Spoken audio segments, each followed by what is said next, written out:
Yeah, I think for all my life I've longed for affirmation from my own American dad.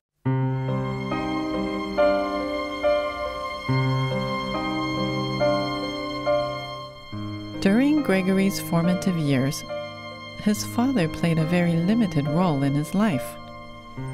His father was in the Navy, but later developed a lot of bad habits. He had really struggled with alcohol ever since he got out of the Navy. And it got, worse and worse. Now looking back on it as an adult, I can see that his relationship with my mother was bad. Bad. There was a lot of fighting and, a lot of tension and uncomfort.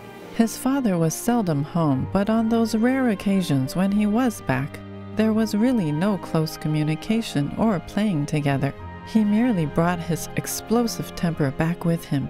But my father was a very unstable guy, and we never knew who was going to come home. Over time, his drinking and other bad habits led their father to be increasingly alienated from the family. He wrote my brothers and myself a letter. In the letter he said, basically, goodbye.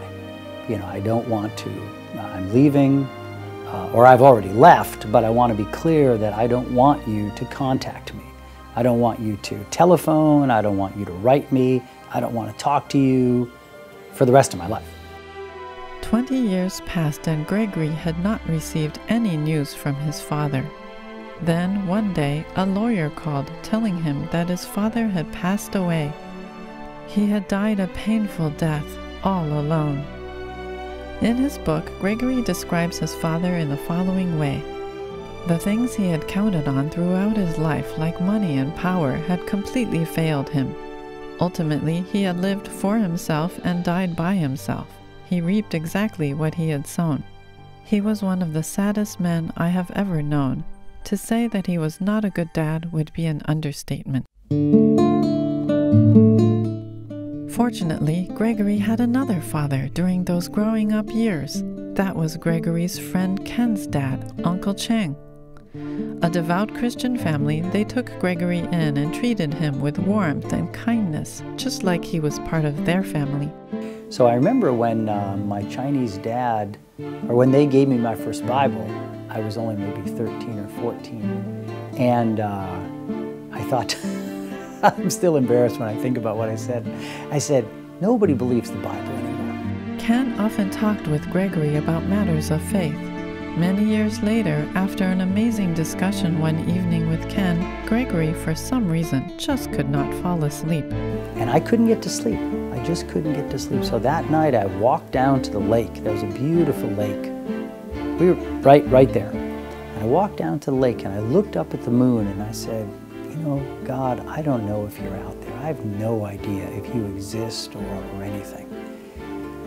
But if you do, please show me. Gregory was so overcome with emotion that he could not contain himself. It was as if all those pent-up feelings of rejection and loneliness had been replaced in just the wink of an eye.